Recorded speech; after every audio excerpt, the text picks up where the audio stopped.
Hello and good evening for everyone watching us today at Kmiec TV, the Arab voice from Canada. Today I'm grateful and honored to interview the Shadow Minister of Immigration, Refugee and Citizenship, Mr. Tom Kmiec. Welcome, Tom, to our show. Thank you, Dr. Jamal, for having me. Really appreciate it.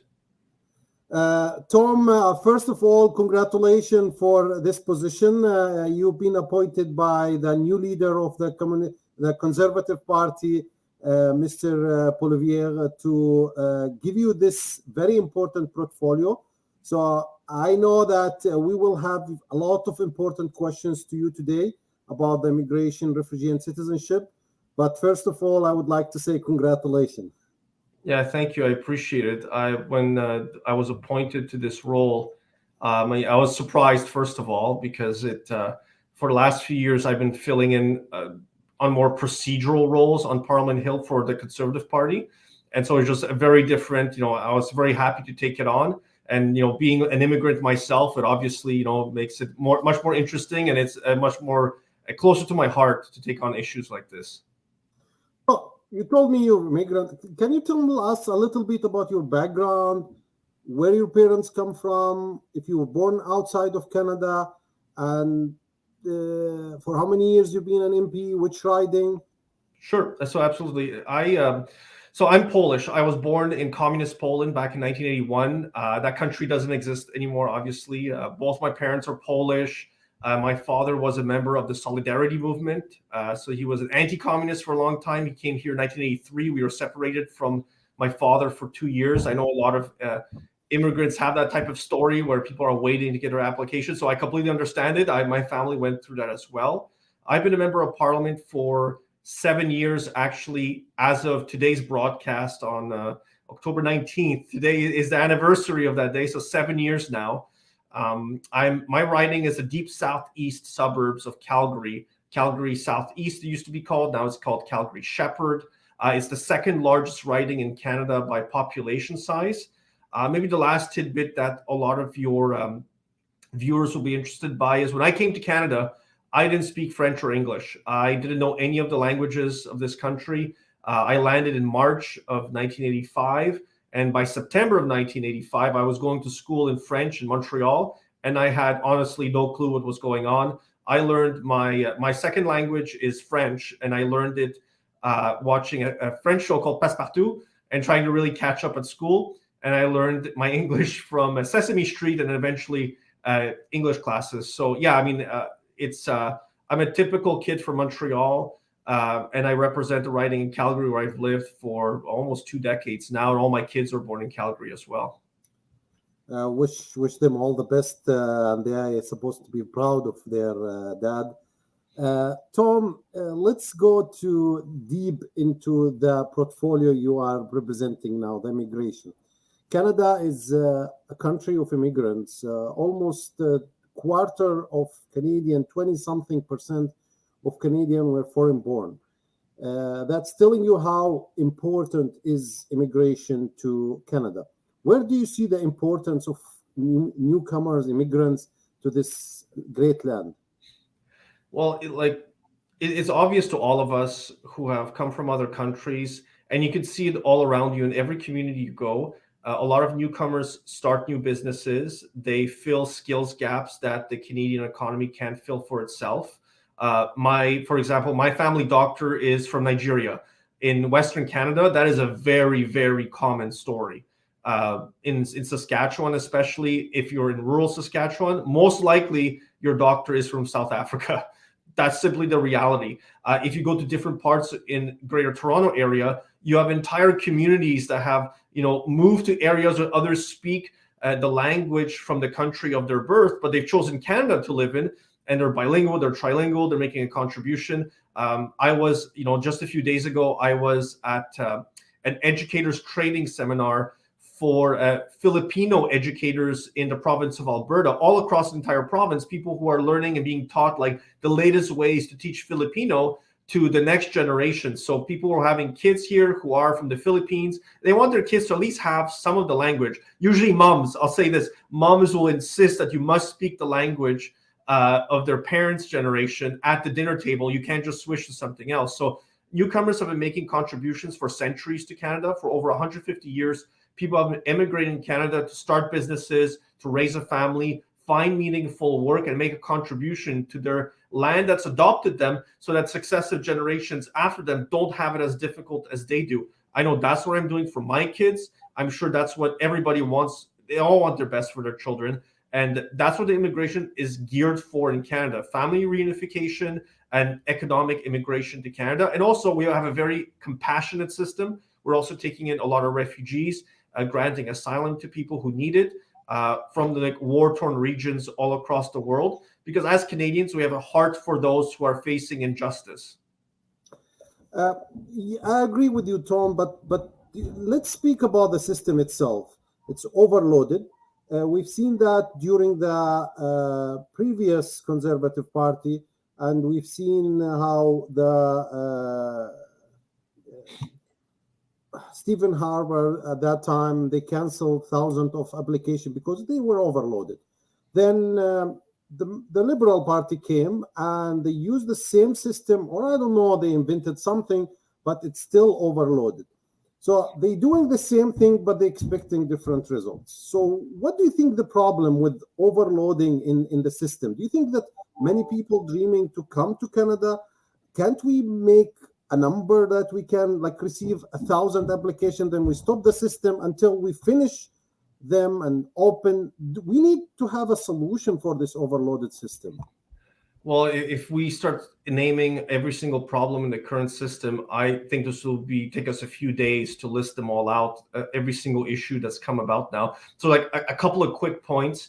You are absolutely correct. Back during the Conservative Harper government era, the 9 years they were in power, there was an immigration minister who at the time decided that it was completely unfair to have created a multi-million application backlog and then still try to process them, where he had people waiting years, sometimes up to 8 years, I remember, before their application was even just considered. In those 8 years, some people came into Canada through a different immigration stream.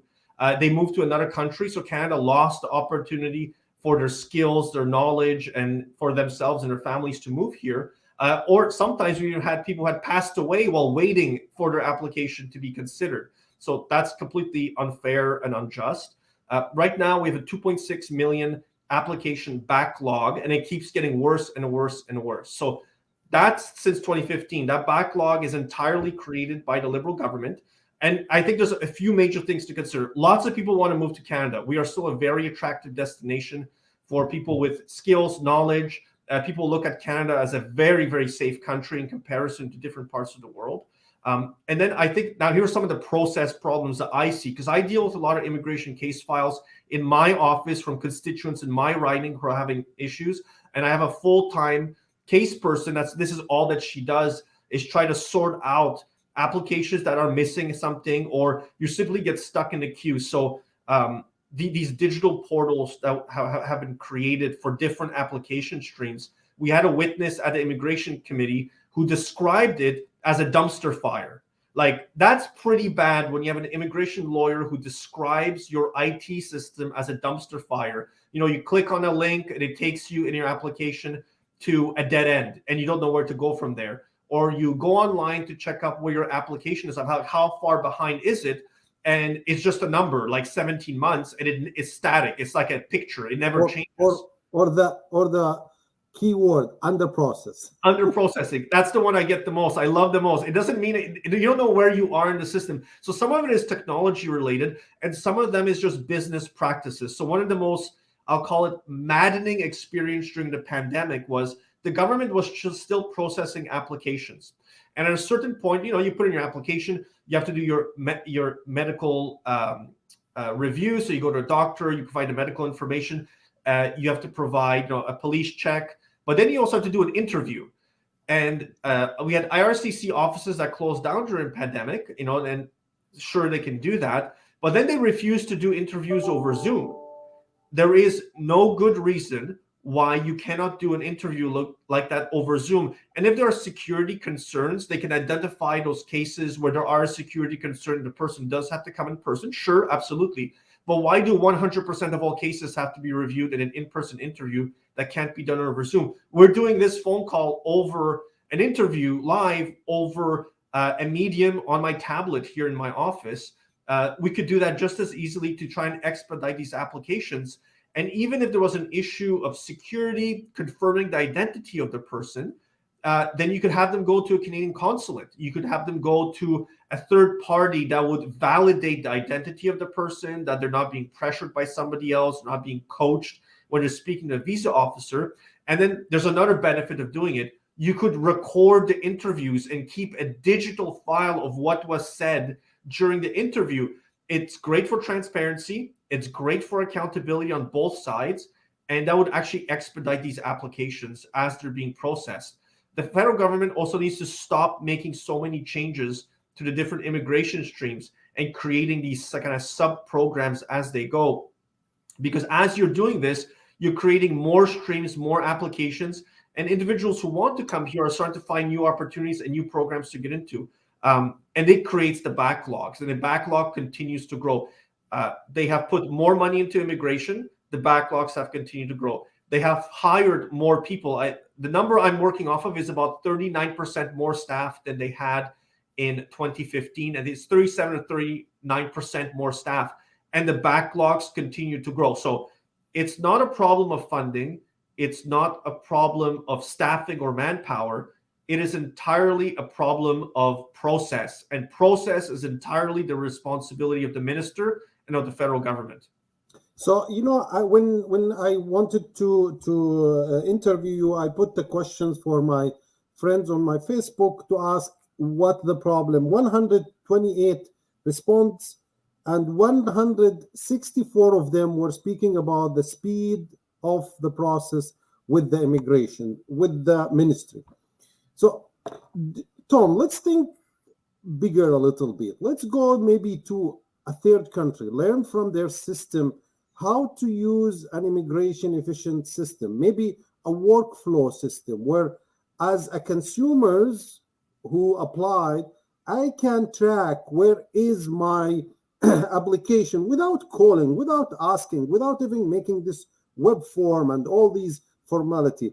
I can just log into my system and see how long it takes at the officer one, how long, I don't need names, officer two, his boss, his manager, whatever. So can we do this? Because if we do the same thing and we expect different results, we are mistaken. Well, that's a very reasonable business-oriented solution for government. But this is a government that's been completely incapable of rolling out large IT software upgrades. And I'll just draw your attention to the ArriveCan app, which was supposed to originally simplify us crossing the border. Then we learned it had nothing to do with really simplifying anything. 10,000 people were sent into quarantine that didn't have to because there was a glitch in the app. And the app, instead of costing about $250,000, it cost over $50 million.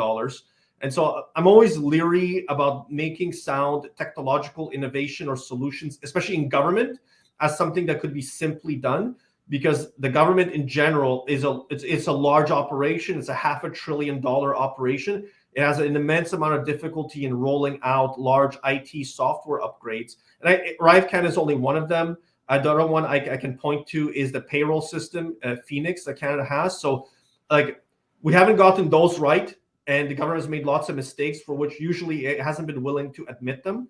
And I would be very leery of imposing a new IT system, even partially on different parts of the immigration system, even though the business case for it and the way you laid it out sounds very interesting and a way to expedite things and especially provide transparency for applicants. That's very important. My worry would be we have a track record of not doing it right under the Liberal government since 2015.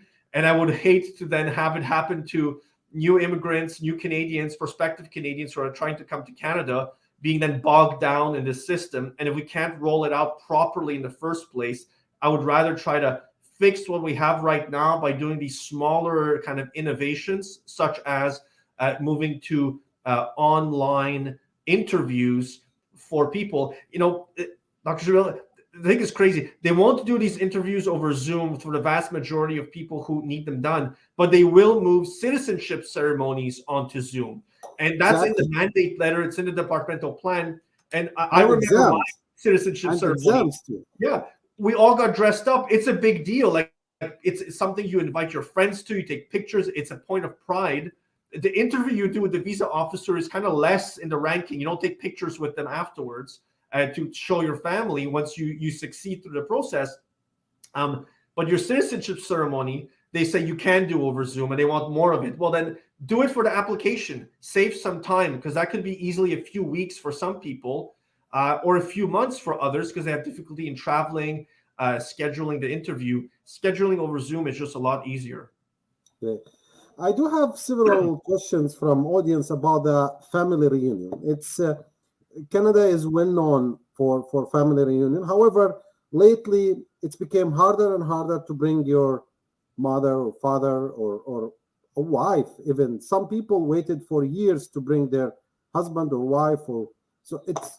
What do you think? Where you stand as a conservative party on this issue? Well, family reunification for me it's an important issue. It's one I deal with often in my constituency office. Those who posted those messages for your show, I've had the same cases exactly. Some people waiting years to sponsor wives, husbands, and other family members. For our party, like fair, just, compassionate. That's where immigration system needs to be. It is unfair to expect someone to spend 2 years apart. And like I said at the beginning of the show, I know what that means. It's like I have a lot of sympathy for it, because I spent my brother, we were separated from our father for 2 years. My father tried to sponsor us to get us out of communist Poland. So like I completely understand what's at stake here. It's precious years of life being lost when you could be with your parent or with a loved one. But the problems in the immigration system now is the backlog, the amount of resources and people available, and the processes that have been built into it is just bogging things down. And like they put more money into it, they've put more people into it, and it's still not helping. The problem is that adoption of like these simple little solutions is just incredibly slow. And the government has to give us some accounts on why it's going on. Like I said, if immigration lawyers or our immigration committee are testifying saying it's a dumpster fire, we have a systemic problem all across the board at this department that is not being able to meet its targets for bringing in people. It's really good at just issuing targets. It's really bad at actually following through and bringing them in. So like I said, like family reunification is very important. Fair, just, and compassionate is the right way to go. Tom, we are aging country. We have a lot of aging people, and we need more immigrants. The Liberal Party is trying to increase the number of immigrants of single years, 400, 430. I don't know how much target they got, but they are announcing these numbers. However, many immigrants, they are afraid when the conservative government comes to power, they will decrease this number, because they think that you are, as a conservative, are anti-immigrants. Is that true? And what will happen if you became in power? So it's completely untrue. And I'll just point to the fact that I'm an immigrant and I'm a conservative member of parliament. My kids are mixed, they're part Chinese. The person who held the position before I had was an immigrant as well, just Raj Singh Khalan. There's a lot of new Canadians who are both parliamentarians, they're senators, they're members of parliament, they're staffers on Parliament Hill. And then if people want even more evidence, all they need to do is they need to Google the targets and the amount of people who were able to come to Canada, become citizens of Canada in the Harper years, those 9 years, to see that numbers grew every single year. And at the time, those were record numbers. I know the Liberals like to pat themselves on the back today that those are record numbers. It's not so much about the number. I want to make sure that, for example, that every single engineer that comes to Canada is able to be an engineer. Like, I want every single doctor who comes to Canada to be a doctor. I don't want them to be a nurse, because their country of origin loses a doctor. We should be gaining a doctor.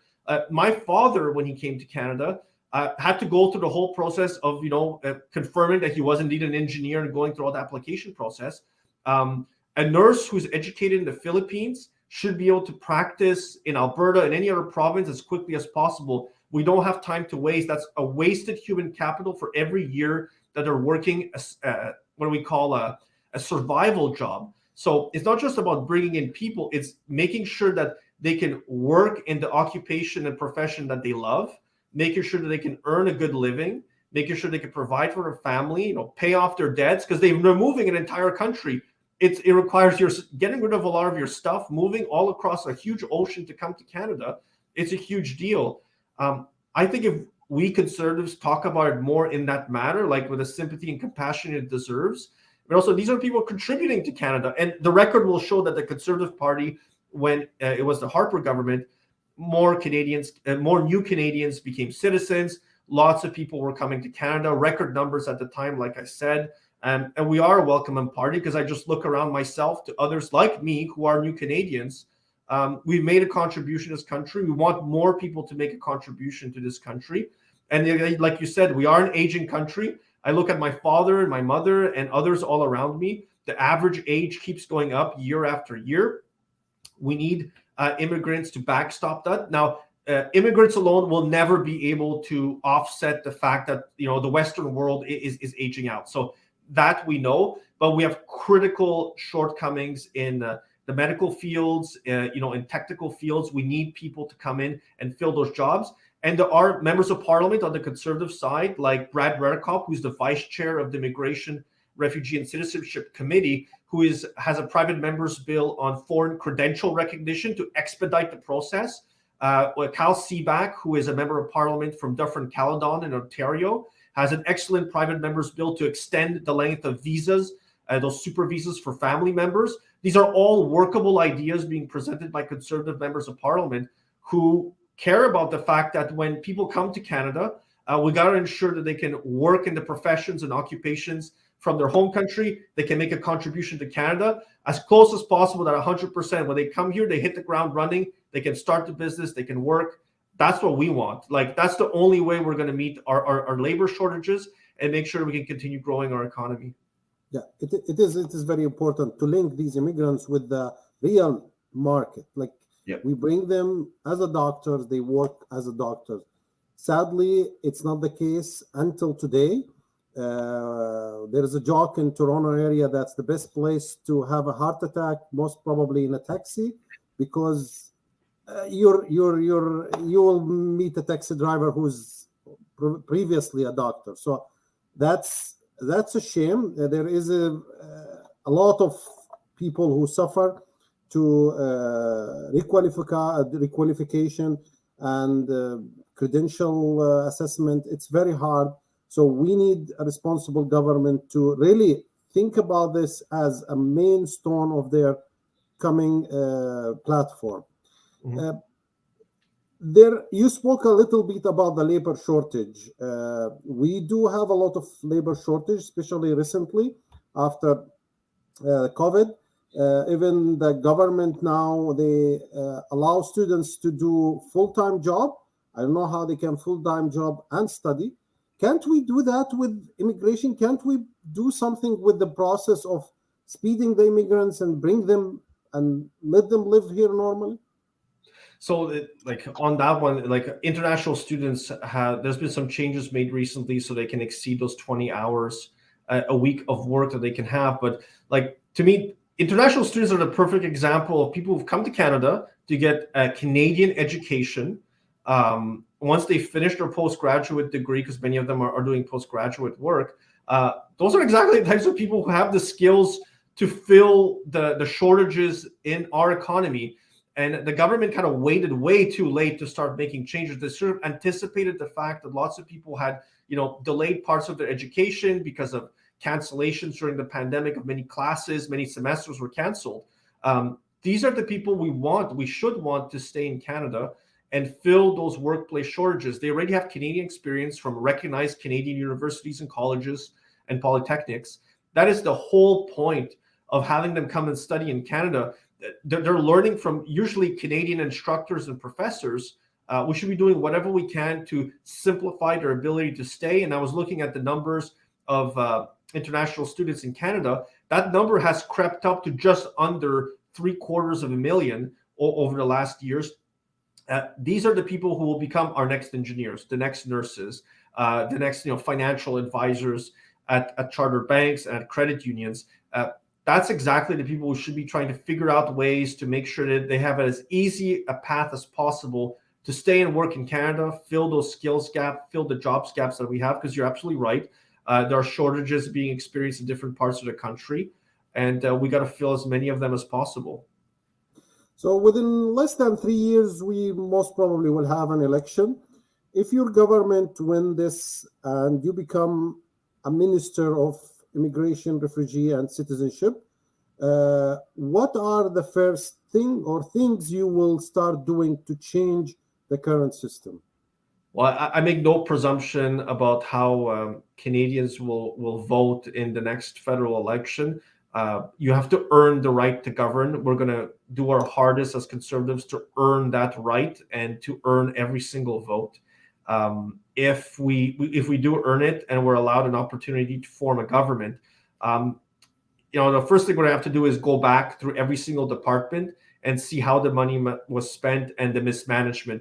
Typically, in my opinion, having been first elected in 2015, the first 12 to 18 months of a government is spent looking backwards at what the previous government was doing and canceling the things that just did not make any sense.